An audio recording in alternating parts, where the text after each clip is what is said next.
Իշխանություն զորահանդեսի մասով հարցեր կան, որ այս Զորահանդեսի պատմությունը ես արդեն հրապարակային ելույթներում անդրադարձել եմ։ Դուք գիտեք, որ արդեն տարիներ մեզ մեղադրում են բանակը քանդելու, բանակով չզբաղվելու, բանակում բարեփոխումներ չանելու, դրա փոխարեն օտար երկրներում տներ առնելու, կոռուպցիայի մեջ, բայց ես էլի շատ պարզ օրինակ եմ բերում 91 թվականից ի վեր Հայաստանի հրետանու առանցքային միջոցը եղել է D30 հրանոթ, այսինքն D30 հրանոթը եղել է մեր հրետանային թիվ 1 միջոց։ Առաջին անգամ Հայաստանի Հանրապետությունը գործարանային արտադրության D30 հրանոթ ստացել է 2023 թվականին եւ դուք այսօր D30 հրանոթները տեսաք Հանրապետության հրապարակով անցնելիս։ Եվ ելի ուզում եմ ասել, որ Սերժ Սարգսյանը երբ որ ժամանակին ասում էր 80-ականների զենքեր գլուխ էր կովում։ Այդ զենքերը 80-ականների չեն եղել 18 թվի դրությամբ։ Մեր սպառազինության 70 եւ ավել տոկոսը եղել է 70-ականների, 60-ականների, 50-ականների։ Ուրիշ բան, դուք տեսաք D30 հրետանին եւ տեսաք ուրիշ հրետանային միջոցներ։ Ես երեք Հայաստանի քաղաքացիներին էի խորհուրդ տալիս, ասելով, որ մենակ իրանց ֆիզիկական չափերը համեմատեք եւ ձեզ համար պարզ կլինի, թե ինչի մասին է խոսքը։ Եվ մենք ի վերջո չենք կարող 1, 2, 3 բանավոր բազմիցս ընդդիմությանը նաեւ ասել ենք, որ եկեք գնանք, հրավիրում ենք, եկեք տանենք ցույց տանք։ Դադարեցրեք այդ շահարկումները եւ դադարեցրեք այդ շահարկումները, բայց նրանք այդ թվում այդ գործոնը, թե իբր Հայաստանը անպաշտպան է,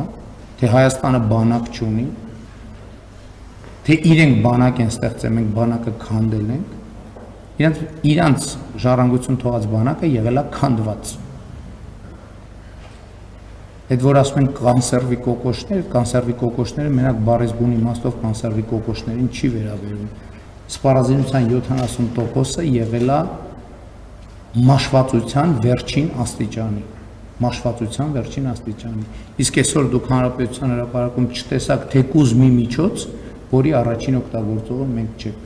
եւ որը արտադրված չէ Հայաստանի Հանրապետության համար։ Մեկը կարա հաշվի, քանի միլիարդի զենք է անցել այսօր Հանրապետության հրապարակում, քանի միլիարդ դոլարի զենք է անցել Հայաստանի Հանրապետության հրապարակում։ Իհարկե չեն հաշվի եւ չեն էլ կարող հաշվել։ Սա մեր պատասխանն է բոլոր նրանց, ովքեր ասում են պետական պարտքը ավելացրել եք։ Ընդ որում շատ արտադրողներ կան, որոնք նաև վաճառքի պայման են համարում, որ իրենց ապրանքային վարկի փաթեթով ձեռք բերվեն այդ ապրանքները, որովհետև դա փաթեթային ծառայություն է։ Մարդիկ ասում են, որ մենք առաջարկում ենք այս փաթեթը եւ այս փաթեթը։ Դու չես կարող, դա սուպերմարկետ չի, որ գնաց քարտը բան անես, ասես ես վերցնում եմ, որովհետև մարդիկ ունեն իրենց տնտեսական մեխանիզմները, իրենց շահերը, իրենք ասում են, այս մեխանիզմով եթե ուզում եք վերցրեք, որովհետև մյուս մեխանիզմով գները ուրիշ են կամ եւ այլն, այսինքն այդտեղ հազար ու մի բարդություն եւ հազար ու մի շերտ կա,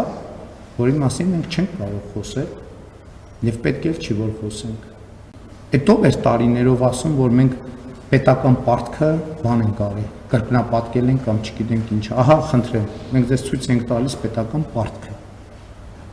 Ու էլի ասում եմ, պետական պարտքի ձևավորման պատճառը ոչ թե այնա, որ շատ դեպքերում մենք փող չենք ունեցել, այլ դա եղել է փաթեթ։ Մեզ առաջարկվել է զուգահեռ ֆինանսական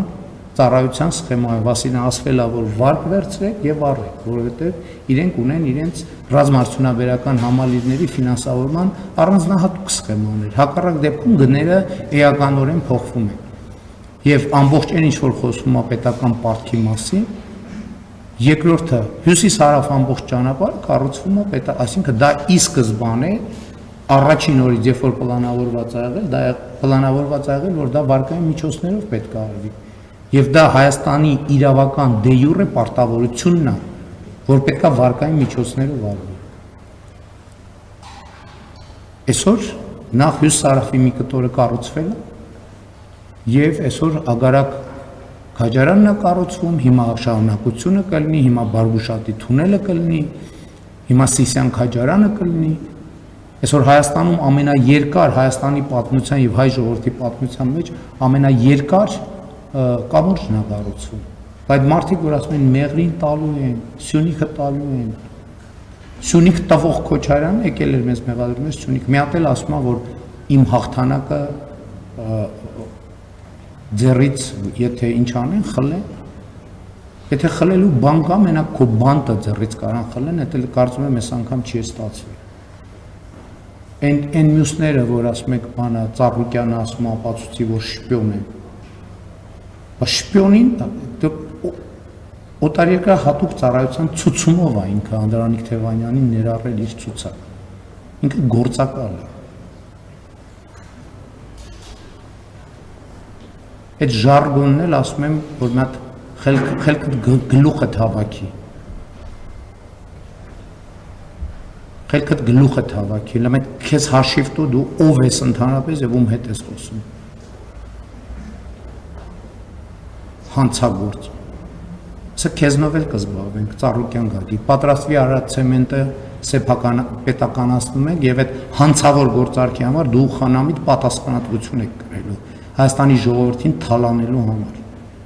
Եվ պատրաստվի, որ դղյակը դառնալու է ծերերի խնամքի կենտրոն մինչև 2031 թիվ։ Ես Հայաստանի ընտրողների առաջ դա խոստանում եմ։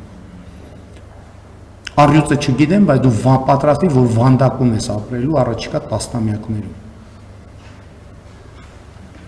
Հետդ էլ որց կլինի անպայման, խոստանում եմ։